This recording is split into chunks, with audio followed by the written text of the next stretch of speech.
What is the true purpose of Christmas? You know, I think with kids, we take for granted that they actually even know what is the Christmas story or even what is the true purpose or foundation of Christmas. Because there's a big difference between the blessings we enjoy during the season and the actual Christmas story. So for the last few days, I've had multiple groups of players from grades 3 through 10 or 11 that I actually told the Christmas story to. And the way I opened it up was asking them, what does this time of year, the winter or the holiday season, remind you of?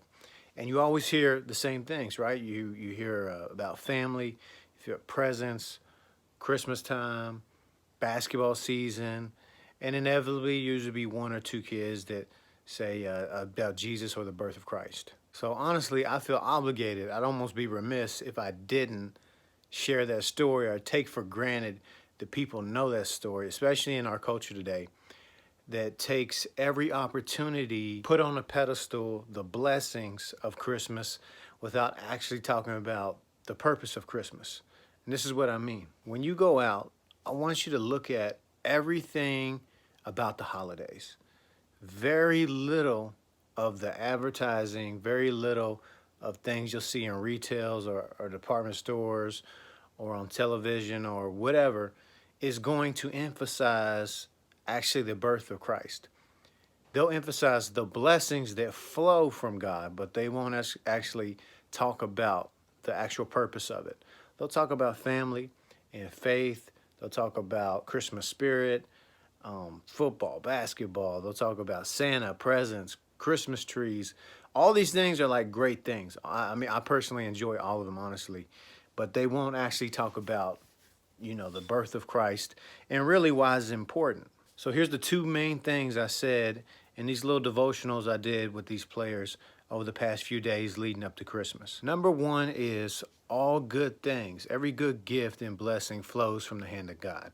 So all the things that we do enjoy, and winter is personally my favorite season because it reminds me of basketball season. It's Christmas time, the holidays. I enjoy cold weather. So for me, it is a blessing. And all good things come from the hand of God. Number two, the most important thing is that Christmas is about the birth of Christ. And why that's important is because Christ's birth was different from anyone else in history.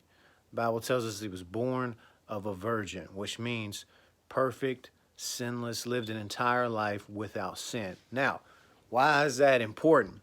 It's important because it qualified Jesus to be our atonement. That is our sacrifice or our substitution for sin. And this is how I explain this to kids to help them understand. Everyone knows that if you go to school and you have a substitute teacher, that teacher exercises the same power and responsibility as your normal teacher. So if you're acting up, you're going ham, that teacher can execute the same power in the sense that they can send you to the office or give you a referral. They stand in the place of your normal teacher. In the same way, Jesus qualified himself to be our substitution for sin, to take on our punishment, because no matter how much I love my family or my brothers or whoever, I can't die for their sins because I got sins of my own. I'm not qualified to die for anybody else's sins because I got my own sins that I got to die for. Jesus, the birth of Christ, gave us someone who qualified themselves to be a substitution or an atonement for sin. And that's why it's so important. That's why we shouldn't overlook it.